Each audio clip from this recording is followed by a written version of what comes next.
Listen carefully, because what you are about to hear is not merely a lesson, not a motivational speech, not a piece you borrow from the outside world. It is a return to yourself, to the silent chamber within you, where storms lose their strength, where noise cannot reach, where you stand, untouched, unmoved, unbroken. Today, we walk into the heart of Stoicism and explore how this ancient discipline can become the foundation of your personal well-being, not as a trend, not as a shallow remedy, but as a way of living, a way of seeing, a way of being. Take a breath, slow your pace, and step with me into a deeper understanding of yourself. The modern individual lives in constant motion, running, rushing, reacting, jumping from one obligation to the next, one distraction to another, one thought to the next battle of the mind. The body is tired, the mind is overwhelmed, the emotions are untrained. We live surrounded by information, yet starving for clarity. We have endless ways to entertain ourselves, yet feel chronically empty. We have access to every opinion imaginable, yet we barely know our own. We compare endlessly. We fear missing out. We chase approval. We doubt ourselves. We lose direction, and the more noise we consume, the less we hear our own voice. The more we desire, the more dissatisfied we become. With every new stimulus, we weaken our ability to remain still, to remain calm, to remain sovereign over our own thoughts. This is the true conflict of the modern mind. We are flooded with everything except inner strength. That is why Stoicism matters today, more than ever. Not as something to admire, but as something to practice, daily, deliberately, quietly. Stoicism does not promise comfort. It promises clarity. It promises discipline. It promises a mind that is trained, not tormented. For the Stoics, personal well-being is not about feeling good, not about excitement, not about pleasure, not about escape. Well-being is harmony. It is alignment with your nature. It is the ability to remain steady, while the world around you shifts without warning. True well-being is not emotional intoxication. It is emotional mastery. Stoicism teaches a principle so simple, yet it can transform a life entirely. There are things you control and things you do not. Everything under your control belongs to your internal world. Your choices, your judgments, your intentions, your character, everything else. Fortune, weather, economy, opinions, outcomes is external. And the secret to well-being is this: build your life on what is internal and let go of the rest. When you focus on what is yours, you become powerful. When you cling to what is not yours, you become anxious. This is not just philosophy. This is a practical way to reorder your entire existence. Your mind becomes calm, not when life is easy, but when your judgments are disciplined. Your emotions become balanced, not when everything goes your way, but when you stop demanding that reality obeys you. Your well-being rises not from the world outside, but from the position you take within it. And it is here, in this quiet mastery of the self, that the Stoic finds peace. Marcus Aurelius understood a truth that shaped his entire life. A man who cannot govern himself cannot hope to govern anything else. His well-being did not depend on being emperor, being respected, or being remembered. It depended on a disciplined mind. He believed that unnecessary thoughts are the greatest thieves of peace, and so he trained himself to cut them away again and again until only what mattered remained. His silent message echoes through time. Your mind is your kingdom. Rule it well, or it will rule you. Seneca reminds us that humans suffer more from imagination than from events. We fear what might happen. We panic about what we assume. We replay what hurt us. We exaggerate what threatens us. We create storms that never arrive. Seneca's wisdom cuts through modern anxiety. Most of our wounds are self-inflicted, crafted by unexamined thoughts, reinforced by rumination, strengthened by fear. Well-being begins when you reduce your life to what truly matters, to what depends on you, to what you can shape. Everything else is decoration. Epictetus, born a slave, became one of the freest minds in history. Why? Because he understood that freedom is internal. that well-being does not come from status, privilege, or comfort, but from mastery over your will. He taught that you own almost nothing. Not your body, not your reputation, not the outcome of your efforts, but you do own your attitude, your response, your principles, and that is enough to build a life of indestructible peace. Pause with me. What burdens do you carry that were never truly yours? Only because you feed them? Only because you never turn to face them? Slowly, deeply. Feel the weight leave your shoulders as clarity enters your mind. To well-being.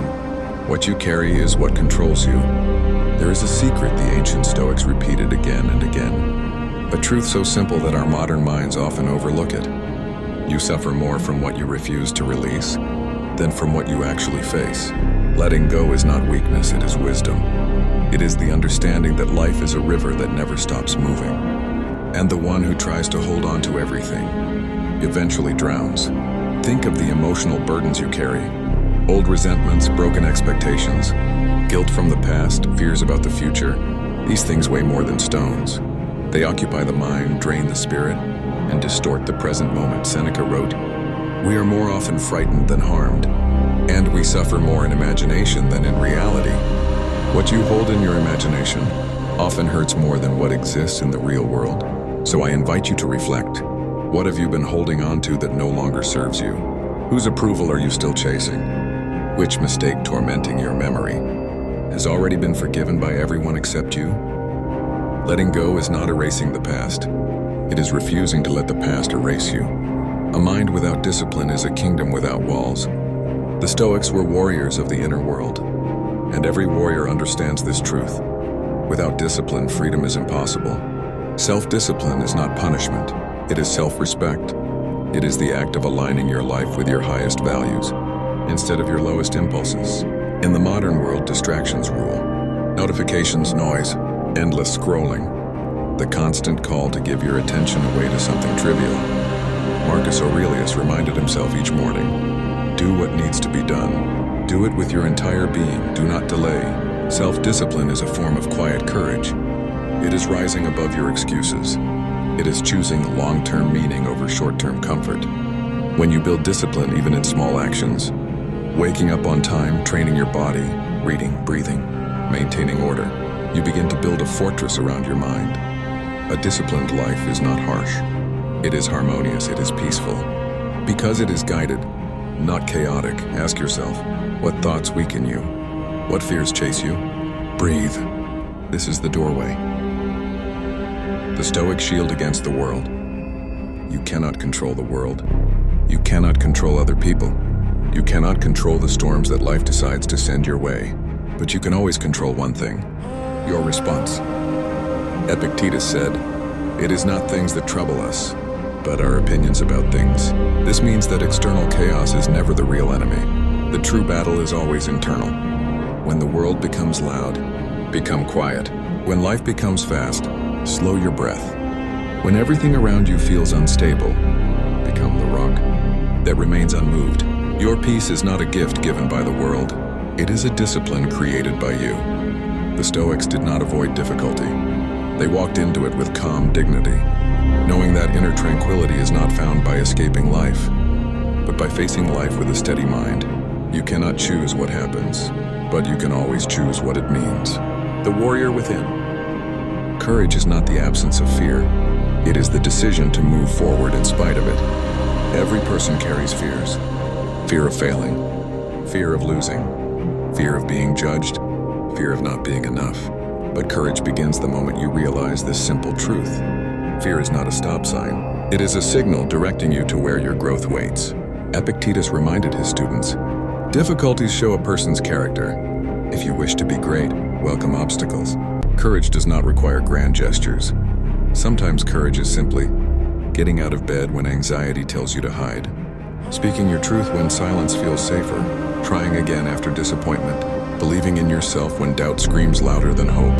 Every act of courage, no matter how small, strengthens the spirit. The mind cannot be anxious and grateful at the same time. Gratitude is not a cliche. It is a psychological weapon. A tool that shifts the mind from scarcity to abundance, from restlessness to peace. The Stoics practiced gratitude as medicine for the soul. Because gratitude reminds you of this truth. Nothing is promised. Everything is borrowed, and every moment is a gift. When you wake, you can be grateful for breath, for the sky, for the chance to try again, for the people who love you, for the lessons learned through pain, for the strength you didn't know you had until life required it. Seneca said, "He who is grateful for little is certain to receive more." When you train your mind to focus on what is present instead of what is missing, your entire emotional world transforms. Gratitude is not passive, it is power, the Stoic path toward true strength. The goal is not to avoid suffering. The goal is to become strong enough that suffering no longer breaks you. Strength is not found in muscle or superiority. It is found in perspective, in the ability to look at difficulty and say, "This is not happening to me. This is happening for me." Every challenge has shaped you. Every heartbreak has refined you. Every loss has cleared space for something new. Every failure has taught you wisdom you could not have learned otherwise.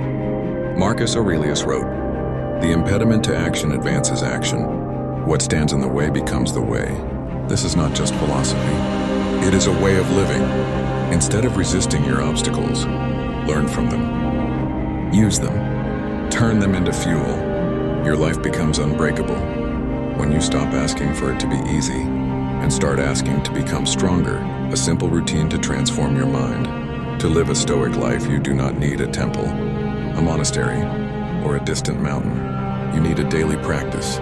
Here is one you can begin today.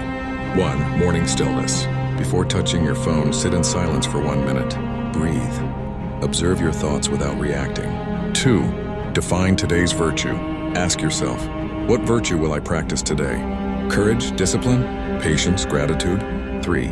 Focus only on what you control. Make a list of what is in your control today. Release everything else. Act with presence.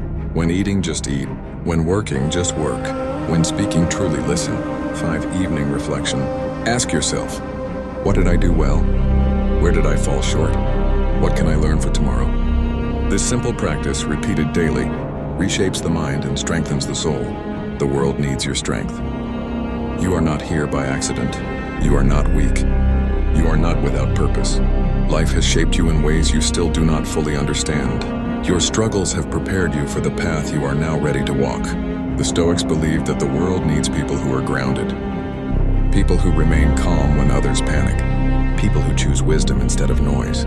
People who lead not through force, but through example. If you are listening to these words, it is because you are becoming one of those people. So remember this final truth. You are stronger than your fears, greater than your failures, and more capable than you have ever been told. Walk forward with dignity. Walk forward with discipline. Walk forward with gratitude. And above all, walk forward with inner peace, because a calm mind is the most powerful force in the world.